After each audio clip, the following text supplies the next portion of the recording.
Hi guys, hope you guys are enjoying the Thief of Always so far.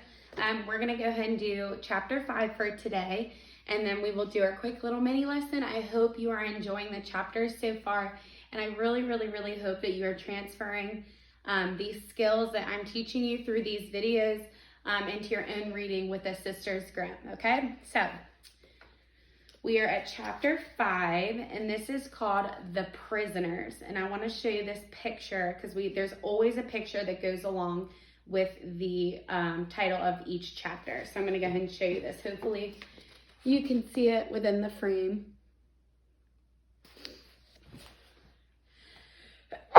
Bless you. Excuse me. All right, here we go. The temperature had risen while Harvey had been at lunch. A heat haze hovered over the lawn, which was lusher and more thick with flowers than he remembered, and it made the trees around the house shimmer. He headed toward them, calling Wendell's name as he went. There was no reply. He glanced back toward the house, thinking he might see Wendell at one of the windows, but they were all reflecting the pristine blue. He looked from house to heavens. There was not a cloud in sight.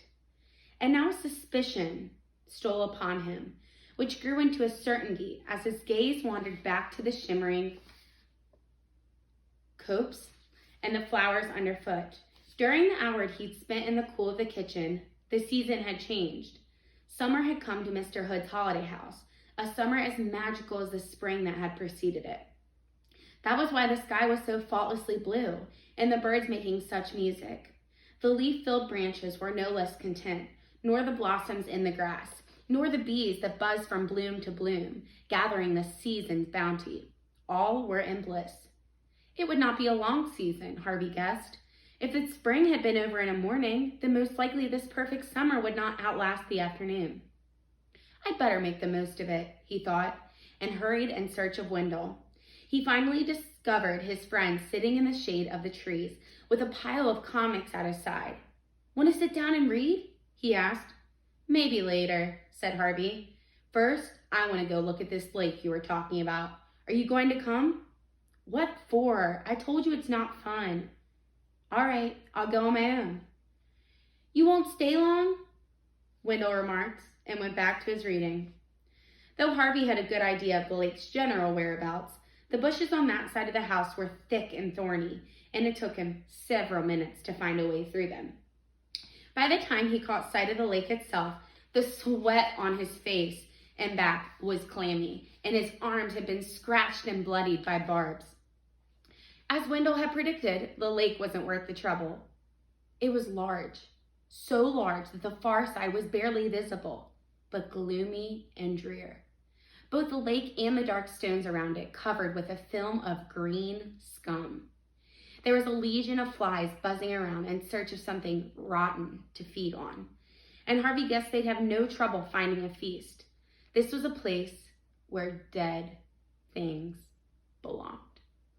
So I want to pause just real quick because our first thing that we talked about with this unit as sophisticated readers of fantasy was researching the setting and asking ourselves, what kind of place is it?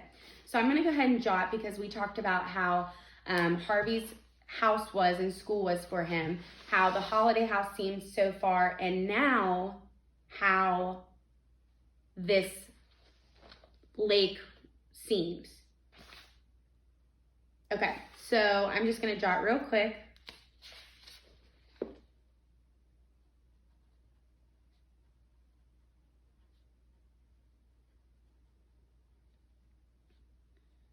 Harvey said, dead things should live here.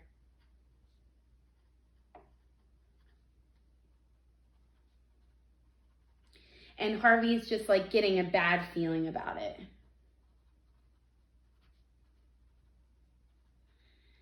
And I know you always have those times where you just like have a bad feeling about something and then you usually end up being right. So I'm wondering if Harvey is going to be right about this theory of his.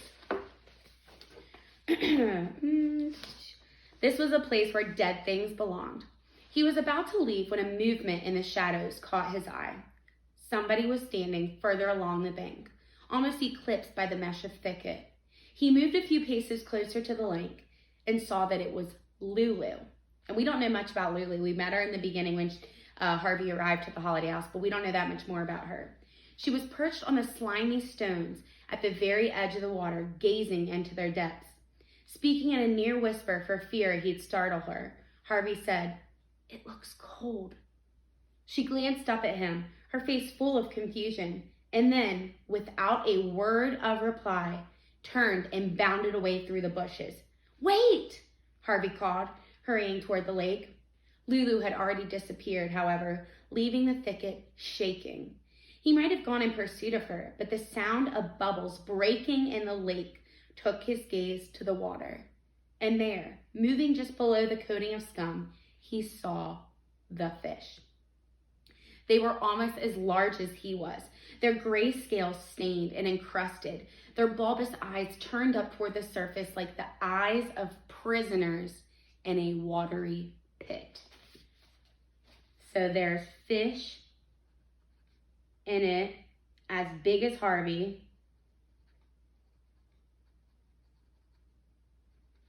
With eyes of prisoners.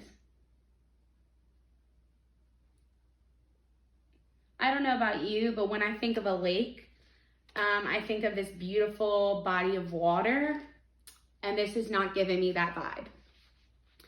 They were watching him. He was certain of that, and their scrutiny made him shudder.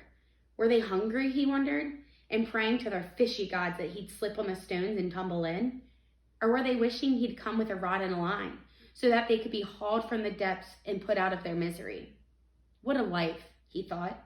No sun to warm them, no flowers to sniff at or games to play, just the deep, dark circles to circle in, and circle, and circle, and circle. It made him dizzy just watching, and he feared that if he lingered much longer, he'd lose his balance and join them. Gasping with relief, he turned his back on the sight and returned into the sunlight as fast as the barbs would allow. Wendell was still sitting underneath the tree. He had 2 bottles of ice-cold soda in the grass beside him and lobbed one to Harvey as he approached. "Well," he said. "You were right," Harvey replied. "Nobody in their right mind ever goes there." "I saw Lulu." "What did I tell you?" Wendell crowed. "Nobody in their right minds." "And those fish." "Yeah, I know," Wendell said, pulling a face. "Ugly boogers, aren't they?" Why would Mr. Hood have fish like that? I mean, everything else is so beautiful. The lawns, the house, the orchard. "Who cares?" said Wendell. "I do," said Harvey. "I want to know everything there is to know about this place." "Why?" "So I can tell my mom and dad about it when I get home." "Home?" said Wendell. "Who needs it? We've got everything we need here." "I'd still like to know how all this works. Is there some kind of machine making the seasons change?" Wendell pointed up through the branches at the sun. "Does that look mechanical to you?" he said. "Don't be a dope, Harvey. This is all real. It's magic, but it's real." "You think so?" "It's too hot to think," Wendell replied. "Now sit down and shut up." He tossed a few comics in Harvey's direction. "Look through these. Find yourself a monster for tonight." "What's happening tonight?" "Halloween, of course," Wendell said. "It happens every night." I definitely have some feelings and emotions right now. Harvey plunked himself down beside Wendell, opened his soda, and began to leaf through the comments, thinking as he leafed and sipped that maybe Wendell was right, and it was too hot to think. However, this miraculous place worked. It seemed real enough. The sun was hot, the soda was cold, the sky was blue, the grass was green. What more did he need to know?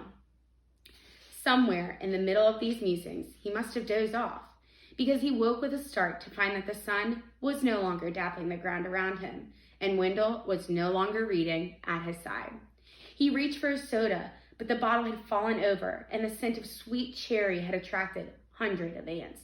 They were crawling over it and into it, many drowning for their greed. As he got to his feet, the first real breeze he'd felt since noon blew, and a leaf, its edges sere, spiraled down to land at his feet. Autumn. he murmured to himself. Until this moment, standing beneath the creaking boughs, watching the wind shake down the leaves, autumn had always seemed to him the saddest of seasons. It meant that summer was over, and the nights would be growing long and cold. But now, as the drizzle of leaves became a deluge, and the patter of acorns and chestnuts a drumming, he laughed to see and hear its coming. By the time he was out from under the trees, he had leaves in his hair and down his back and was kicking them up with every racing step. As he reached the porch, the first clouds he'd seen all afternoon crept over the sun, and their shadow made the house, which had wavered in the heat of the afternoon like a mirage, suddenly loom dark and solid. "You're real," he said, as he stood panting on the porch. "You are, aren't you?" He started to laugh at the foolishness of talking to a house, but the smile went from his face as a voice, so soft he was barely certain he heard it, said, "What do you think, child?" He looked for the speaker, but there was nobody at the threshold, nor out on the porch, nor on the steps behind him. "Who said that?" he demanded. There was no answer, which he was glad of. It hadn't been a voice at all, he told himself. It had been a creak of the boards underfoot, or the rustling of dry leaves in the grass.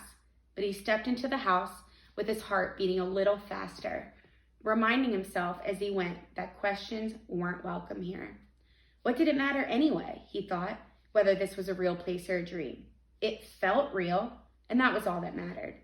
Satisfied with this, he raced through the house into the kitchen, where Mrs. Griffin was weighing the table down with treats. And that is the end of that chapter, and I'm going to show you this little visual. You may or may not be seeing this visual a lot while this book is being read. All right, so many things just happened. So before I start with our mini lesson, real quick, I just need to talk real quick. Okay, so we have Harvey's feelings and emotions. So we had that he was bored in loneliness, optimistic and hopeful, and now he's kind of in like disbelief almost.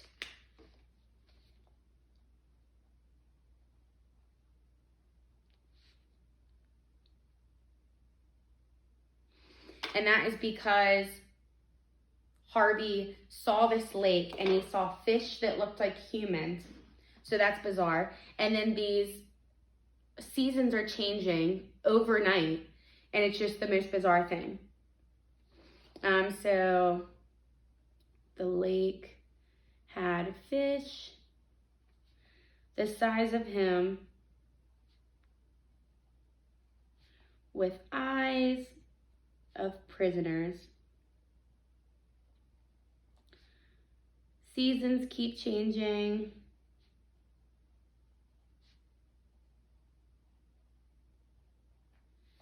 And maybe thinks the house might be fake. Okay. All right, so we'll go ahead and get started with our mini lesson for today. So I want you to kind of think about a time where you first met someone. So this might be a friend at school, it might be someone on a sports team, someone at church, just somewhere where you meet someone new that's probably your age. I've done the exact same thing. And right off the bat, you're like, oh, this person is so mean. I want nothing to do with them. I don't want to be friends with them. I really want nothing to do with them. And then you just get to start to know them and you're like, wait, they're actually a really nice person. First instant wasn't a good thing. They really didn't seem that great. But now that I'm getting to know them for who they are, they're not what I thought they were at first, right? So kind of like don't judge a book by its cover, that cliche theme that we talk about. That's kind of something that I'm sure we've all encountered, and you're probably going to encounter many more times as you live on for many years. So today I want to teach you that we are going to kind of ask ourselves this question: are we able to suspend our judgment of characters and places when we are reading a fantasy text? So right off the bat, are we going to think of these characters permanently as the way that we're thinking they are? Or are we going to say, They seem really weird or mean right now, but I'm gonna wait and see how they kind of develop and change and see if I still think that way. What are their motivations? What are these character traits that I think that they're showing? Places. Oh, this place seems magical. It's so fantastic. And then we find out it's actually the complete opposite. So as readers, can we do ourselves a favor by suspending our judgment of characters and places while we are reading a text? So we can definitely do this with The Thief of Always. We can also do this with the Sisters Grimm, because there are many characters in that story where we can suspend our judgment because they turn out to be a different way than we think. I was thrown off completely the whole time reading that book with how the characters ended up being.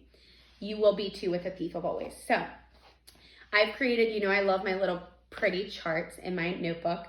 So I made a little chart here. I'm going to show you so you can create one if you'd like.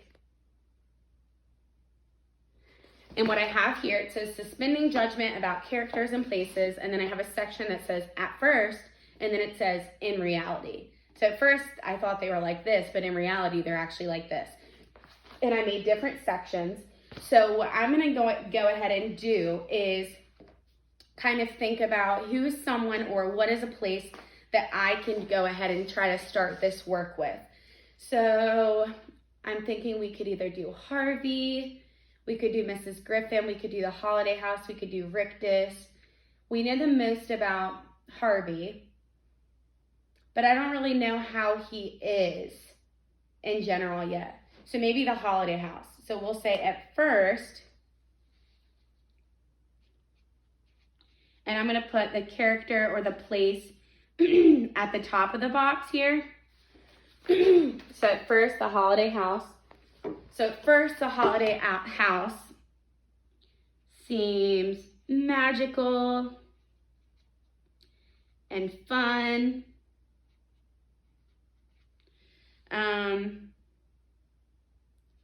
A place for games and adventures. And then as we continue to read this story, I can see, okay, is the Holiday House actually this way, or is it actually something different based on me suspending that judgment? So Miss Ransom is not going to permanently think that the Holiday House is fun and magical and has all these wonderful things to bring to the table. But I'm going to say, hold up. At first glance, it seems that way, but let me just keep reading and then see if that's still accurate. Because we know that people change, places change constantly while we're reading. And then the last thing I want to show you is I've added this new point to our sophisticated readers of fantasy. This list will go on and on as the mini lessons continue and the read alouds continue. And these are going to be all skills that hopefully you're going to be able to transfer to your own independent reading of fantasy. So suspending judgment about characters and places. So when you are reading the Sisters Grimm today, or if you already read it, as you continue to read it, think about Sabrina, think about Daphne, think about Jack, think about the Mirror, think about Mrs. Grimm, Mr. Canis, Prince Charming. Think about all of these people and places, the places of Fairy Port Landing. Are they really the way that you think they are? Don't think that way. Think, okay, wait, no, this isn't permanent yet. Let me think about, see how they end up at the end of the book. Okay, so again, your skill is to suspend judgment about characters and places while reading the text. So do not judge a book by its cover. Write down what it's like right now, like I did, and then continue to be observant and paying attention to how they're changing as the characters change and their motivations change and the places change, okay? So I hope you enjoyed that chapter, and I'll give you a little sneak peek into the next chapter, just real quick, if I can find it. Okay, I found it. Give you a little glance. And the next chapter, chapter 6, is called Seen and Unseen. And I'm going to give you a quick little glance at that picture. All right, hope to see you guys soon.